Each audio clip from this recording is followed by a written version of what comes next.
Hello everybody, welcome back to the channel for another LEGO build. Today we'll be adding yet another Harry Potter set to our massive ongoing display.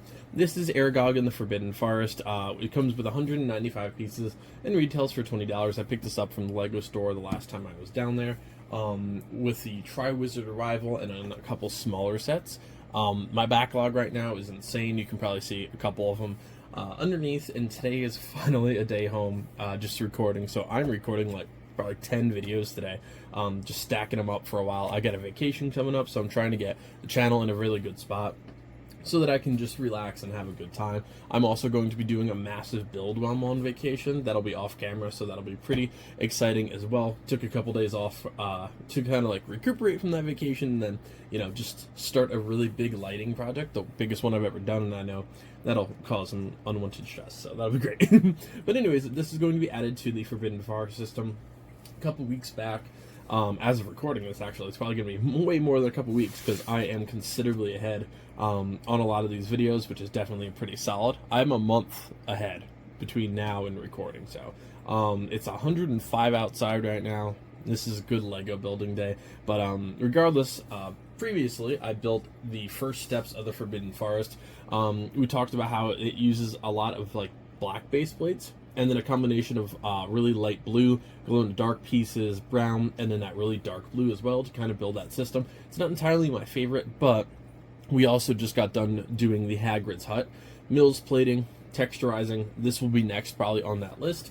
And I just wanted to add Aragog in because the Forbidden Forest definitely needs a big old creature, and it needs some more details, and this is a pretty solid one. This will be the third this will be the third set.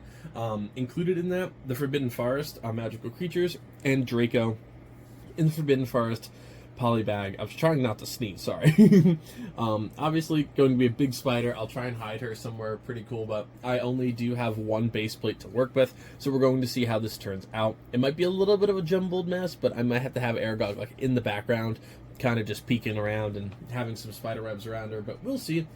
Once I actually Mills plate it, we can set up the final piece of this puzzle over here, which is probably going to be Umbridge's encounter in the Forbidden Forest with the centaurs, Hagrid's big old brother, Umbridge getting taken off, and all that good stuff. So the Forbidden Forest is definitely a piece that I want to do kind of not just save for last, but it allows for a lot of texturizing and customization. So once that Mills plating is actually done, we should be good. The person I usually order all of my bricks for Mills plating is on like a 1 to 2 week vacation, so his shop is closed, and I kind of just wanted to stick with that ordering process. I already had my order ready, and I forgot to put it in before the vacation, and so I'm kind of going to wait until he comes back in order to order everything for those Mills plates. So we'll go on from there, but definitely a pretty cool set. The spider is about 6 inches by 7 inches according to the box, and it should be pretty cool. Contains Ron and Harry. I already do have a Ron kind of wandering through the forest, but I do not have a Harry Potter yet going through there, so it should be pretty cool. Like, comment, subscribe if you can. Helps the channel out a lot. Feel free to check me out on Instagram. I'll have the link below. We gained like 800 followers last month, so that's pretty cool. We're definitely growing on there very, very rapidly, and I've kind of made this July and August Harry Potter time finish the project, binge all the movies, and get it to a point where I'm ordering minifigures. So, like, it's nice when I can add small sets like this, because the bulk of the big Harry Potter sets are done for me. I really don't need anything else. After the Tri-Wizard Arrival, I have maybe 4 to 5 smaller sets, which are less in price than like the Great Haul. So should be pretty solid. We're gonna just keep chucking out a lot of these content here for Harry Potter, and we're gonna get this to a point where I'm not going to have to buy sets anymore. I'm just going to be able to buy specific trees, characters, building stories, building scenes, and stuff like that. So thank you guys so much for joining me. Feel free to check out the rest of this playlist as well. I did separate this from Harry Potter. You can still watch, obviously, Harry Potter, all the LEGO builds. They'll all be in the same spot, but I created just a Hogwarts grounds project in case you're interested in following this big one specifically. That way it doesn't interfere with like Hogsmeade, Diagon Alley, or 12 Grimmauld Place, anything like that. It's more specialized. So thank you guys so much again, and I'll see you at the end of the build, folks.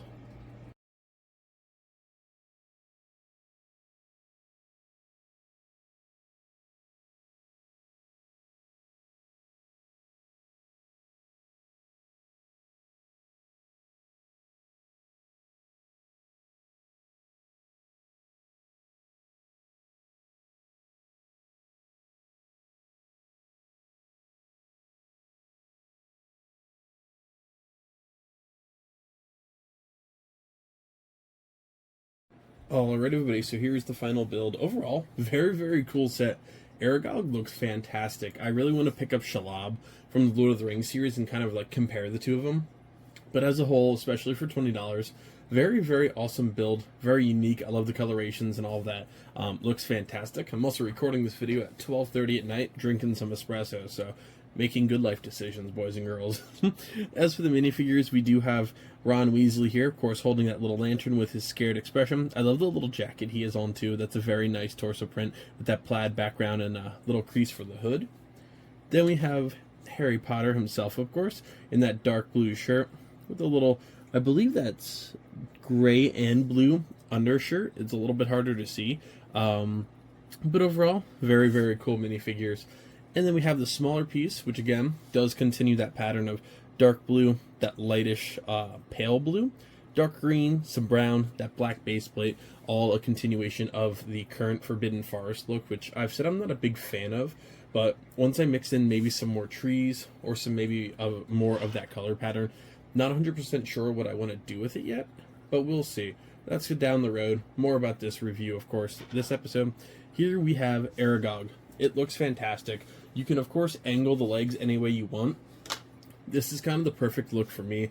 And obviously, size-wise, compared to a minifigure, it is fantastic. Great build. You can hinge her backside any way you want. That is kind of, again, the angle that I really like. A couple fangs up here, little appendages, and uses some really cool building techniques and hinge mechanics all around the outside. Your pretty basic spider. I'm not going to say it's the most advanced thing in the world, but for a $20 set, I really am satisfied with how the spider turned out, and it looks awesome. And, you know, I mean, the size of this thing is pretty impressive. You know, that, that could definitely be a little boss fight somewhere in the LEGO room. So, very cool. I am very satisfied with it so far. I thought it was an excellent build, and I definitely did have a good time. Now let's place her in the Forbidden Forest and see what we're looking at for our first overall scene in there. Alright, so here's what I chose as the, not final layout, but like final for this video at least. Aragog is tough to fit. She's a little bit too big to put on the pathway, and it's not enough depth to really hide her in the trees, so I kind of have her just sitting up in the trees itself. Move that, make it a little bit easier to see too. Just kind of ominously sitting up in the trees, and then I have the Whomping Willow. Now, I did connect the little like half base plate to the back, utilizing some of these pieces, primarily the Whomping Willow as like a really big point of, you know, holding these two together for now.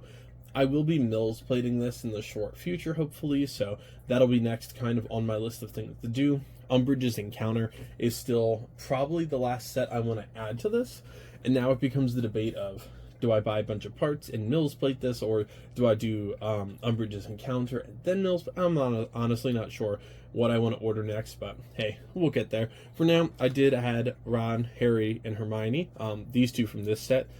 She is from the Forbidden Forest set down here, and then I have Hagrid from a much older Hogwarts set, or much older Hagrid's Hut set, I should say, kind of guiding them through with a lantern. I would like to add lights to these lanterns eventually. I think that would be pretty cool, but we'll get to that eventually one day. When I start adding more lights and stuff to the actual Harry Potter system. I actually just purchased my first ever Harry Potter light kit, so we'll probably be doing that in the next couple episodes. Very excited to add some more lights to the entire room, but not just that, the Harry Potter setup's very first time, so very excited for that. I did continue with that dark tan walkway from Hagrid's Hut. Obviously, it won't be completely aligned, again, just between Mills plate and not, but for now, I do think it looks pretty cool. And then I just kind of distributed everything, taller trees in the back, with some of the background little noise going on here, some of the mushrooms, some more spiders, the owls, stuff like that. Working forward, once we add some more trees and some more depths in that Mills plate, then we can really start to customize it further, but for now, it adds a lot of depth in the back while being shallow up front. So now let's take a look at what it's going to look like next to Hagrid's Hut for now. Alright, so here we are. I placed the Forbidden Forest next to Hagrid's Hut. It's a little bit harder to see the pathing and everything from this angle, but overall this does show kind of the ongoing project that is this massive Hogwarts display. Recently, we obviously did the Dumpstrad ship the the little Hagrid's hut display got texturized and mills played, and then the Quidditch pitch all the way over to the side. So a lot of updates lately. It is nice to see this project really getting a lot of love and attention. Same thing with the Great Hall, brand new not only to Harry Potter, but to this collection / display as well. So I like it. It's, I would say, definitely the weakest area so far, but before I mills played it and everything like that, it's going to be a little smaller. You get the lighthouse just off to the other side that'll illuminate it at night too. So very, very cool, even if it's not perfect just yet, but we'll get there. Thank you guys so much for joining me for the LEGO build. Feel free to check out the rest of the playlist and all the other builds I do between City, Castle, Harry Potter, Star Wars, all that good stuff. We got plenty of builds coming up and already have been done. So thank you guys so much for joining me. Again, check me out on Instagram too if you want to get a little bit of a sneak peek into everything that I do. And I'll see you next time. Happy building, everybody.